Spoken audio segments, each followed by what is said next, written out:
وزیر اعظم کے ہزارہ برادری کے پاس نہ جانے پر اپوزیشن نے بڑی کھل کر سیاست اور تنقید کی ہے. اب حکومت کی باری ہے. شریف خاندان کے خلاف جو براڈ شیٹ اسکینڈل کا چرچا ہے اس پر وزیر اعظم سے لے کر حکومت کے وزراء، مشیران، تمام تر جو لوگ ہیں وہ سارے بات کر رہے ہیں اس پر. اور دوسری طرف ایک اور چیز دوبارہ سے سر اٹھانے لگی اور وہ ہے چینی کی قیمت اور قلت کا بحران ایک مرتبہ پھر پاکستان میں نمایاں ہو رہا ہے. اور ایک اور چیز جو ابھی فوراً ہوئی ہے اور وہ یہ ہے کہ سماعت چل رہی تھی جی بڑے امپورٹنٹ کیس کی. نعیم بخاری صاحب کی تعیناتی کے حوالے سے ایک سماعت ہو رہی تھی جس میں کہ اسلام آباد ہائی کورٹ کا فیصلہ یہ آیا ہے کہ نعیم بخاری صاحب کو فی الوقت کام کرنے سے روک دیا گیا ہے. تو اس پر ہم بات کریں گے. ہمارے ساتھ سینئر صحافی تجزیہ کار فہد حسین صاحب موجود ہیں. السلام علیکم فہد صاحب. وعلیکم. تھینک یو فار جوائننگ اس. فہد صاحب سٹارٹ کرتے ہیں اسی سے کہ نعیم بخاری صاحب کو تو روک دیا, اب ان کی تعیناتی کا پروسیس فالو نہیں ہوا, اشتہار کے حوالے سے بات چل رہی تھی. آپ کو کیا لگتا ہے کہاں جائے گا یہ معاملہ؟ دیکھیے, ایک تو یہ نظر آ رہا تھا کہ یہ ہونا ہے کیونکہ جس طریقے سے تعیناتی ہوئی. دیکھیں پی ٹی وی جو ہے یہ ایک اس طرح کا سفید ہاتھی ہے جس کو ہر گورنمنٹ جو ہے وہ آتی ہے اور کہتی ہے کہ جناب ہم اس کو نا بی بی سی بنانے جا رہے ہیں, اور اس کے بعد چند مہینے بعد جو ہے وہ ریالٹی جو ہے وہ کک ان کرتی ہے. وہ جو بی بی سی بنانے میں بے بسی جو ہے وہ نظر آ جاتی ہے. تو پہلے بھی یہی ہوا تھا, آپ کو یاد ہے پچھلی گورنمنٹ میں جو قاسمی صاحب تھے ان کے ساتھ ان کو چیئرمین بنایا گیا, پھر وہ کورٹ میں گئے, ان کے خلاف کیس ہوا, فارغ ہو گئے. اب یہ اس باری بھی نعیم بخاری صاحب کو اسی طریقے سے جو ہے وہ اس حکومت نے لگا دیا, یہ دیکھے بغیر کہ سپریم کورٹ نے ایک اس کا طور طریقہ بنا دیا ہے کہ آپ نے ایسے کرنا ہے. وہی ہوا جو ہے وہ آج کورٹ میں گئے اور وہ تو یعنی اس سے آپ کو لگتا یہ ہے کہ ہم جو بھی سرکار آتی ہے وہ جو بنیادی غلطیاں وہ کرنی اور خاص طور پہ یہ جو پی ٹی وی جیسے ادارے ہیں جن میں آپ دیکھیے اتنا پوٹینشیل ہے, اسٹیٹ براڈ کاسٹر ہے, اس کا جو ہم نے اس کو بالکل تباہ کر کے رکھا ہوا ہے. تو میں تو یعنی کہ ایز اے میڈیا پرسن جو اتنے عرصے سے میں اس آرگنائزیشن کو دیکھ رہا ہوں, اس کے پوٹینشیل کو دیکھ رہا ہوں, ایک پبلک براڈ کاسٹر کیا کیا نہیں کر سکتا. اور یہ حالات جو ہے اس کے پاس, مطلب جو ان کے پاس ایسٹس ہیں, ہم تو پرائیویٹ میڈیا سے تعلق رکھتے ہیں نا, تو ہمارے لمیٹڈ ریسورسز ہیں, ان کے پاس تو بے تحاشا ہر جگہ جہاں جائیں ہر سال اتنا پیسہ آ جاتا ہے اور جہاں جائیں بڑے بڑے اسٹوڈیوز ہیں, کیا کس قسم کی ٹرانسمیشن وہاں سے نہیں ہو سکتی. اور شفا اس سے زیادہ امپورٹنٹ یہ کہ پوری دنیا میں پی ٹی وی دیکھا جاتا ہے. آپ کے پاس پی ٹی وی اردو بھی ہے, پی ٹی وی انگلش بھی ہے, اس کا پی ٹی وی ورلڈ ہے, اتنا پوٹینشیل ہے. اگر آپ نے پاکستان کی کہانی پوری دنیا میں سنانی ہے, اگر آپ نے پاکستان کا نیریٹو دنیا میں لے کے جانا ہے, اس سے بہتر پلیٹ فارم کیا آپ ضائع کیا ہوا ہے. یہ ہماری بدقسمتی نہیں ہے کہ ہم وہی غلطی دوبارہ دہراتے جاتے ہیں, جو غلطیاں پچھلوں نے کی ہیں ہم ماضی سے سبق سیکھتے نہیں. لیکن میں تو یہ کہتا ہوں کہ آپ کو نئی غلطیاں کرنی چاہیے. بالکل ضروری ہے کہ کریں غلطیاں, نہیں کریں. لیکن پی ٹی وی کے ساتھ تو واقعی میں ظلم ہوا ہے, ہر گورنمنٹ نے کیا ہے, یہ بھی کر رہے ہیں. اور کوئی جو ہے وہ یہ دیکھ نہیں پا رہا کہ اگر آپ آس پاس دیکھیں, مثال کے طور پر آپ دیکھیں کہ آپ کے جو بڑے بڑے جس طرح ٹی آر ٹی ہے ٹرکی کا ہے, آر ٹی ہے رشیا کا ہے, الجزیرہ ہے چائنا کا ہے, یعنی یہ آپ دیکھیں نا وہ اپنے ملک کی آواز کو وہ پوری دنیا میں میگنیفائی کرتے ہیں. ہم نے اتنا بڑا ادارہ بنایا ہوا ہے, اس میں پتہ نہیں 4000 5000 لوگ ہیں. آپ نے جیسے کہا کہ پوری, لیکن پھر وہ بھی تو پرابلم ہے نفات صاحب. اب یہ اتنی ایمبیشن کے ساتھ آئے تھے, انہوں نے کہا میں 3 لاکھ سے اوپر تنخواہ کسی کو نہیں دوں گا, اور یہ جو 5-6 ہزار لوگوں کا ایک ہم نے جمع کیا ہوا ہے جمع غفیر, ان کو بھی آہستہ آہستہ کر کے ڈاؤن سائز کریں گے. تو پرائیویٹ میڈیا میں ڈاؤن سائزنگ ہوتی ہے کیونکہ اکانومی خراب ہے, اسٹیٹ براڈ کاسٹر میں ڈاؤن سائزنگ نہیں ہو سکتی کیونکہ اکانومی ٹھیک ہے. دیکھیے شفا, اس میں ایشو یہ ہو جاتا ہے نا کہ آپ نے اگر اتنا بڑا ادارہ ہے اس کو ٹھیک کرنا ہے, تو یہ اس کے جو بڑے بڑے عہدے ہوتے ہیں یہ ریوڑیوں کی طرح تو نہیں بانٹتے نا. بالکل, مجھے آپ نے کوئی you have to have, Khan sahab کیا کہتے تھے, right man for the right job, یاد ہے نا. اب آپ دیکھیے right man for the right job اگر آپ نے لانا ہے تو آپ نے اس کا ایک باقاعدہ کا طریقہ کار ہے, وہ لے کے آئے, اس کو ریفارم کریں, سارا کچھ کریں. یہ تو وہی کام ہو رہا ہے جو پہلے ہو رہا تھا. رائٹ پروسیس نہیں ہوا نا. یہ نہیں دیکھیں, میں تو میرا تو اس پہ بھی سوال ہے. دیکھیں نا, آپ پہلے کہیں گے جی آپ نے پی ٹی وی کا کرنا کیا ہے, پہلے تو وہ کلیئر ہو نا. اور دوسری بات دیکھیں, لوگ کہتے ہیں اسٹیٹ براڈ کاسٹر ہے, بھائی یہ پبلک براڈ کاسٹر ہے, یہ کس کے پیسے سے چلتا ہے, میرا کے پیسے چلتا ہے نا.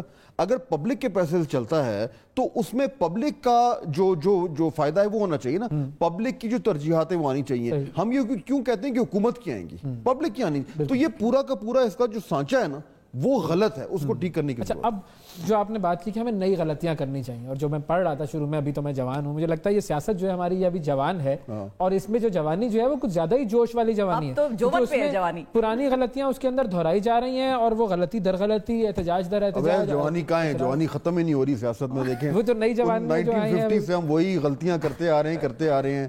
مطلب ہے دیکھیں نا کتنی نسلیں گزر گئی. اب نئی نسل آ گئی نا انہی سیاستدانوں کی, تو وہ جوان نسل میں کہہ رہا ہوں اس کو. اور وہ دیکھیں سیاست میں اب مثال کے طور پر ابھی یہ جو گرم معاملہ چل رہا ہے براڈ شیٹ کا, اب اس میں دیکھیں نئی غلطیوں کی بات ہے. میں آج صبح سارا اس کا میں پڑھ رہا تھا.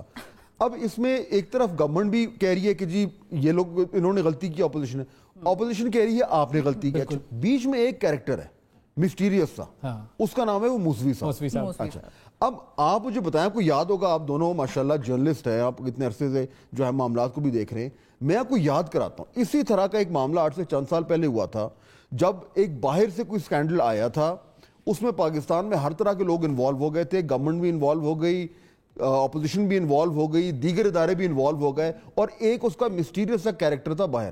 میں بات کر رہا ہوں, آپ کو یاد ہوگا ایک صاحب تھے جو جس سکینڈل کا نام بنا تھا میمو گیٹ. اچھا دیکھیں اب یہ کیریکٹر جو ہیں کسی کو نہیں پتا کیا ہے, یہ شیڈی سے شخص ہیں, کس طرح کی باتیں کر رہے ہیں. دوبارہ آفر کر رہے ہیں کہ ہم آپ کو دوبارہ سروسز دے دیتے ہیں, ہائر اس اگین. کتنا وہ پیسے یہاں سے لے گئے ہیں. تو میں آپ کو بتاؤں, مجھے لوگ کہتے ہیں اچھا کس کی غلطی, میں کہتا ہوں ابھی فیکٹس سامنے نہیں آئے. دونوں ابھی تو گند نکلنا شروع ہو رہا ہے. جو کمیٹی بنائی ہے گورنمنٹ نے پھر وہ ٹھیک بنائی ہے کرنے کے لیے. نہیں بالکل ہونی چاہیے, کمیٹی تو ہونی چاہیے, بٹ میرا کہنے کا مطلب یہ ہے کہ اگر آپ میرے سے جینوئنلی پوچھیں نا ایز اے جرنلسٹ کہ یار ایکچولی اس کے فیکٹس کیا ہیں, میرے پاس نہیں ہے. فیکٹس کو عجیب کھچڑی مچی ہوئی ہے, آہستہ آہستہ باہر نکل رہے ہیں. لیکن ہمارے یہاں ایشو کیا ہوتا ہے, ایشو یہ ہوتا ہے کہ فیکٹس جو ہیں جب وہ سیاسی فٹ بال بن جاتے ہیں تو پھر مجھے وہ فیکٹ اچھا لگتا ہے جو مجھے سوٹ کرتا ہے. آپ کو تو وہ پھر اب اس ٹائم یہ ایک ڈیبیٹ شروع ہو گئی ہے, وہ کہتا ہے تم چور ہو, وہ کہتا ہے تم چور ہو, لیکن اصل حقائق جو ہیں وہ اس کے ان میں وہ سیاسی رنگ میں رنگے گئے. تو یہ جائے گا کہاں آپ کو لگتا ہے, میرے خیال میں نتیجہ نکلے گا یا ایسے ہی کھو جائے گا؟ اس میں بڑا گند ہوگا. اچھی بات ہے ماشاءاللہ, میری اور آپ کی دکان چمکے گی, اور زیادہ ہمارے پاس آپ نے تو بڑا کھلے عام کہہ دیا, ہمارے پاس اور ٹاپکس ہوں گے بات کرنے کے لیے, اور ہیڈ لائنز کی زینت بنے گا سیاسی, اس پہ پریس کانفرنسز ہوں گی, بیان بازی ہوگی, اور اس کے بعد الٹیمیٹلی اس میں سے کچھ نہ کچھ نکلے گا جس کی چھینٹیں جو ہیں وہ ہر طرف جائیں گی. صحیح ہے. اچھا اب جو ہر طرف جانے سے, وہ مولانا صاحب نے جو کہا ہے کہ میں پنڈی کی طرف جاؤں گا اور پنڈی سے ہوتے ہوئے پھر اسلام آباد کی طرف چلا جاؤں گا, یہ روٹ آپ کو صحیح لگ رہا ہے؟ میرا نہیں خیال ایسا ہوگا, مجھے لگتا نہیں ہے, کیونکہ وہ ایک انہوں نے جوش خطابت میں بات کر دی تھی. اگر آپ دیگر ان کی جو ایلائز ہیں ان سے پوچھیں تو وہ کہہ رہے ہیں کہ جی نہیں ہمارا ایسا کوئی مقصد نہیں تھا. مولانا صاحب نے جوش خطابت میں کئی ایسی باتیں نے تو کہا ہے کہ ہمارا کوئی ایسا کوئی مقصد نہیں تھا. دوسری ایک ایلائے تو خاموش ہے, بالکل دوسرے بالکل خاموش ہیں. اور یہی وجہ ہے کہ پی ڈی ایم ایک ایشو جو ہے بنا ہوا ہے, میں نے اس پہ آج لکھا بھی ہے کہ وہ آپس میں ان کی دراڑیں جو ہیں وہ اب ابھر کر سامنے آ گئی, کیونکہ انہوں نے پلاننگ اتنی اچھی نہیں کی تھی شروع میں. جلد بازی میں انہوں نے کہا جی ہم چڑھ دوڑیں گے اور در و دیوار ہلا دیں گے. Peoples Party was well thought out, ان کو پتا تھا کہ وہ کیا کر رہے ہیں. پیپلز پارٹی وہ ایک ہوتا ہے نا, ایک بزرگوار ہوتے ہیں جنہوں نے گھاٹ گھاٹ کا پانی پیا ہوتا ہے, وہ کہہ رہے ہیں یار یہ جو آپ کرنے جا رہے ہیں نا, ہم سارا یہ کر چکے ہیں, ہم ان سے سبق سیکھ بھی چکے ہیں. تو اس حوالے سے میرا خیال ہے کہ ان کی سیاست بڑی وہ تھی پریکٹیکل. لیکن پھر یہ تو منافقت نہیں ہوئی کہ آپ نے پانی بھی پیا ہوا ہے گھاٹ گھاٹ کا, آپ کو پتا بھی ہے کیا ہونا ہے اور آپ نے کیا کرنا ہے, لیکن آپ ان کو کہہ رہے ہیں ہاں ٹھیک ہے چلو میں تمہارے ساتھ ہوں. بالکل ایسی. دیکھیں اس میں الٹیمیٹلی لوگ کہتے ہیں جی ہم بڑی نظریات کی بنیاد پہ مہم چلا رہے ہیں. سیاست میں نظریات اگر ہوتی ہیں تو مجھے پاکستان میں تو نظر نہیں آتی. دیکھیں الٹیمیٹلی پاور گیم ہے. ہر سیاسی جماعت کا بنیادی مقصد کیا ہے؟ پاور میں آنا. بالکل, اس میں کوئی برائی نہیں ہے. صحیح. دیکھیں نا, آپ کسی کارپوریٹ ادارے سے پوچھیں کہ آپ کا بنیادی مقصد کیا ہے؟ پروفٹ. سیدھی بات ہے. ہمیں لوگ میڈیا میں کہتے ہیں یار دیکھیں آپ جو ہے وہ مولانا محمد علی جوہر اور اس کی, میں نے کہا یار یہ دس از اے بزنس رائٹ. میڈیا جو ہے اگر آپ پیسے نہیں بنائیں گے تو پھر یہ آپ لوگوں کا شو کیسے چلے گا؟ تو سیاست بھی وہی ہے. اب پیپلز پارٹی وہی کام کو کہتی ہے یار ہم نے پاور میں آنا ہے, کیسے آئیں؟ باقی لوگ جو ہیں وہ اس چیز کے اوپر جو ہے نا وہ ایک نظریات کا لبادہ بھی ڈال دیتے ہیں, تو وہ اس سے کنفیوژن ہو گئی. مریم کی پہلی دفعہ ہے نا پروبیبلی, اس لیے وہ نظریات کے بنا پر آنا چاہتی ہے, لیکن مریم اب ہیں کہیں نہیں, مطلب ٹویٹر پہ بھی سائلنٹ ہے, جلسوں میں بھی نہیں جا رہی. ریزن نہیں, میرا خیال ہے کہ وہ ہاں اس میں دیکھیں اس میں ایک وجہ تو یہ ہے کہ پی ڈی ایم میں تھوڑا سا جو کنفیوژن ہوا ہے نا پچھلے جب انہوں نے اعلان کر دیا نون لیگ نے ضمنی انتخابات وغیرہ کا. جو استعفوں کا معاملہ ہے وہ صحیح سوچا نہیں تھا, وہ بعد میں ہوا. اچھا انہوں نے کہا جی ہم الیکٹرل کالج, مولانا صاحب کی بات ہم کر رہے ہیں, انہوں نے کہا جی الیکٹرل کالج اڑا دیں گے ہم. بعد میں ایک میٹنگ میں ان کو جب ہوئی تو وہ جو پیپلز پارٹی کے جو لائرز تھے اور انہوں نے کو باقاعدہ بریفنگ دی بٹھا کے نا اس طریقے سے کہ ایسے نہیں ہوتا, تو انہوں نے کہا اچھا تو پھر یہ جو ill thought out معاملہ. اچھا اس میں اب مولانا صاحب کی طرف سے بھی یہی ہوا ہے کہ جی تھوڑا سا وہ آگے چلے گئے, باقی لوگ پیچھے رہ گئے. تو اب میرا خیال ہے کہ تھوڑا سا یہ وہ ٹائم ہے جب وہ سارے سوچ رہے ہیں, 31 کا انہوں نے ڈیڈ لائن دی ہے نا کہ وزیر اعظم اتر جائیں. بالکل, تو وہ وزیر اعظم کے 31 جنوری کو اترنے کے امکانات مجھے نہیں پتا کتنے ہیں, 0 سے بھی کم فیصد آپ کو کیا لگتا ہے؟ ہمیں نہیں لگتا مائنس میں ہوں گے, مائنس میں ہوں گے. تو اب یہ سوچ رہے ہیں کہ کرنا کیا ہے. تو یہ جو جلسے جلوس ہو رہے ہیں اس میں اب یہ ہوا ہے کہ کچھ جگہ پہ مریم صاحبہ نے نہیں جانا, کچھ جگہ پہ انہوں نے نہیں جانا, اور اس میں کچھ لوگ یہ بھی کہہ رہے ہیں کہ دیکھیں جہاں مریم نہیں جا رہی وہاں جلسہ اس طریقے سے نہیں ہو رہا. صحیح. فائنلی مطلب اس پورے گیم میں جو پورا سینیریو بنا اس میں اس وقت جو زیادہ اچھے پتے کھیلے گئے وہ پھر خان صاحب کی طرف سے کھیلے گئے, اور جو ill thought out پلان تھا وہ پی ڈی ایم کا تھا, یوں کہہ سکتے ہیں. وہ شاید ٹو مینی کوکس کی وجہ سے بھی یا نہیں.